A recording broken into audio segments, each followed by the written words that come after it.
자, 오늘은 출애굽기 12장 15절에서부터 20절까지 무교절에 대한 내용이 오늘 성경의 주된 그러한 내용임을 오늘 우리가 알 수가 있습니다.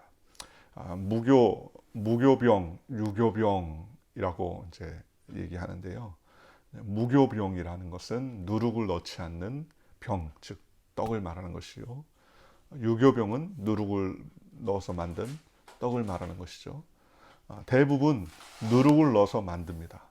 저 어렸을 때 기억에 이제 그 집에서 어머니가 떡을 이제 빵을 하시는 거죠. 빵을 하면 그 반죽에다가 이스트를 넣어서 아랫목에다가 이렇게 감싸가지고 이불 안에 딱 집어넣으면 그럼 나중에 이제 시간이 한두 시간 지나면 이렇게 부풀어 올라가지고 이스트가 이제 누룩이 있어서 이제 부풀어 오르게 하는 것이죠.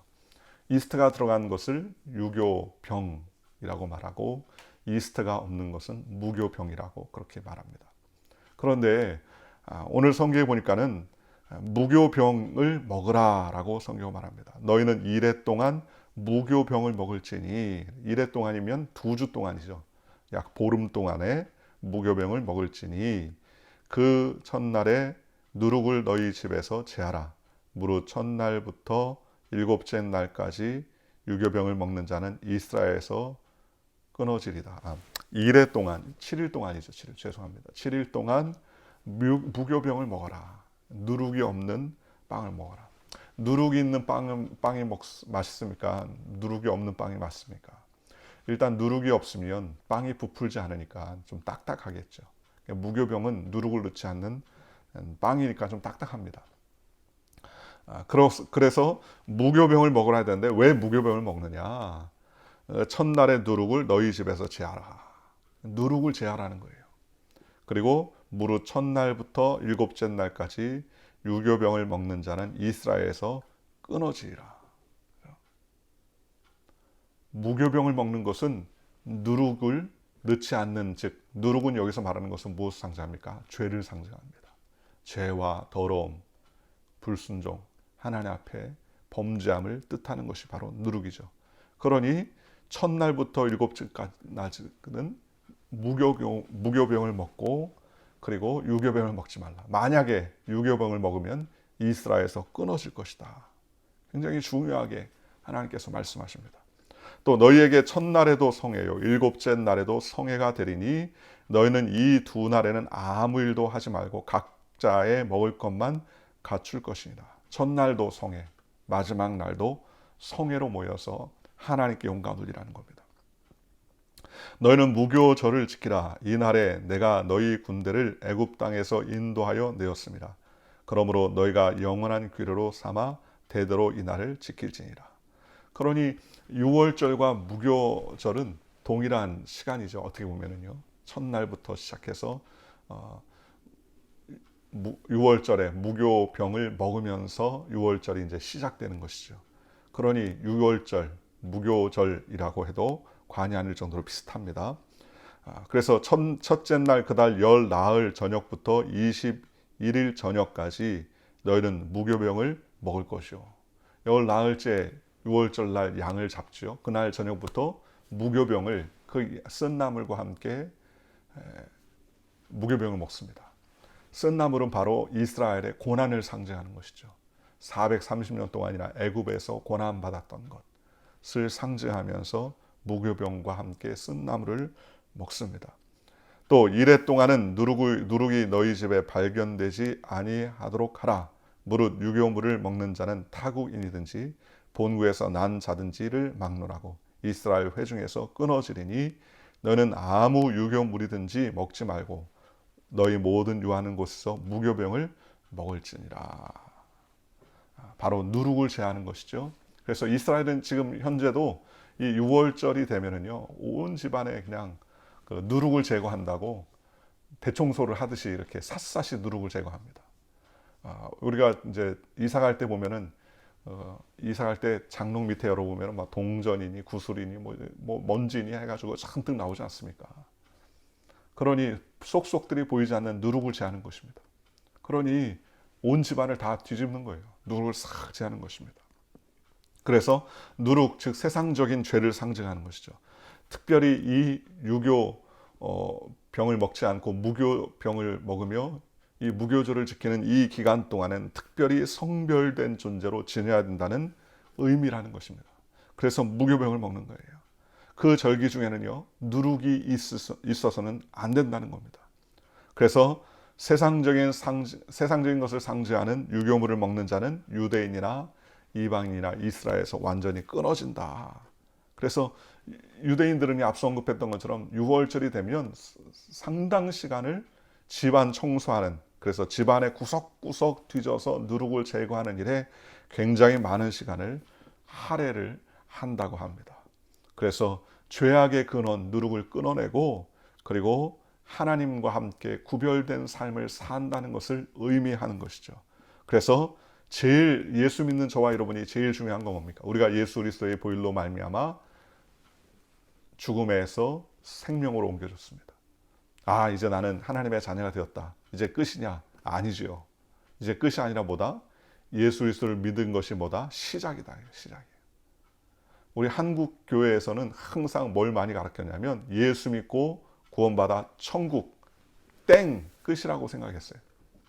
근데 그건 어떻게 보면 잘못입니다. 왜요? 예수 믿고 천국 가는 게 땡 끝난 것이 아니라 예수 믿는 게 뭐예요? 시작이라는 거예요. 그러니 예수 믿고 구원받고 구원의 감격에 사는데 시간이 가면 갈수록 은혜가 떨어지고 문제가 생기고 이러한 일들이 생길 때에 우왕좌왕합니다. 왜 나는 구원받았는데 왜 이럴까? 그건 왜 그렇게 생각하느냐? 구원이 마지막이라고 생각하기 때문에 그래요. 구원은 마지막이 아닙니다. 구원은 이제 시작이에요.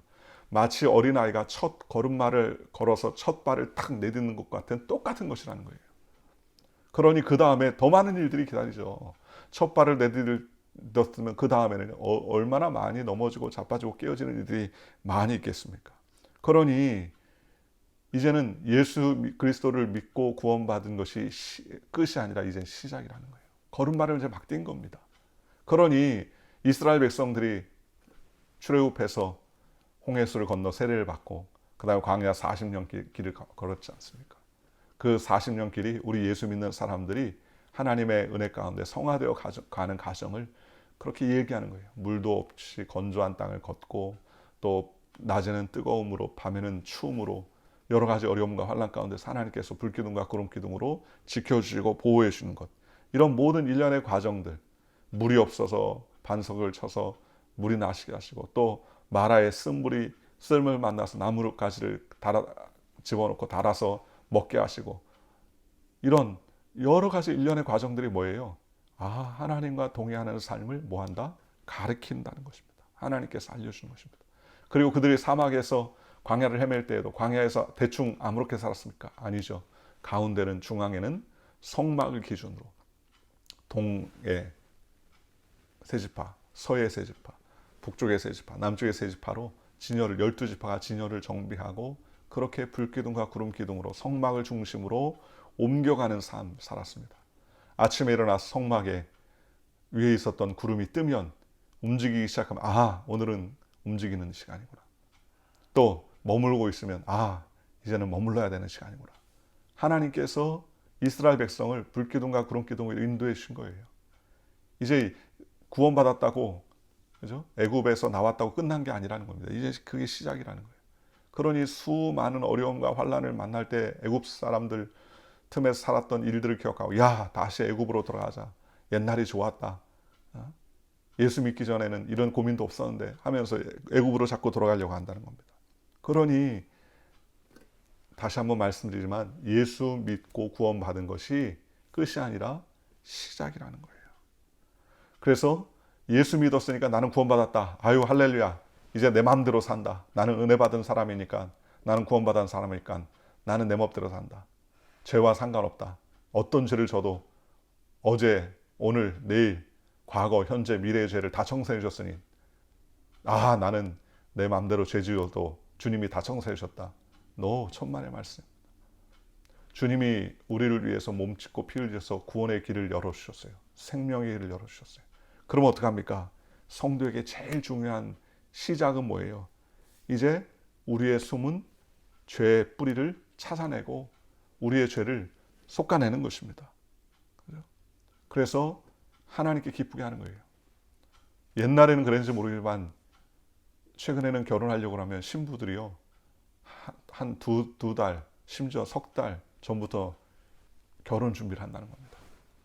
뭐 결혼 준비야 뭐 늘 하는 것이지만 뭘 준비하냐? 피부 관리도 받고 가서 얼굴에 점도 빼고 영양 공급도 받고 얼굴에 마사지도 받고, 무엇을 위해서요? 결혼하는 그날 하루를 위해서 그렇게 준비한다는 거예요. 왜 준비합니까?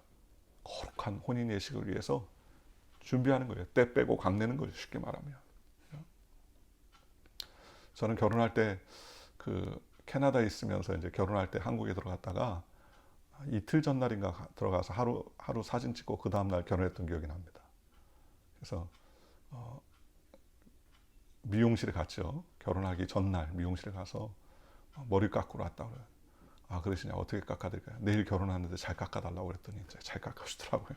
그래서 결혼하고 결혼 끝나고 이제 다시 캐나다 왔던 기억이 나는데, 대부분은 다 준비하죠. 준비해요.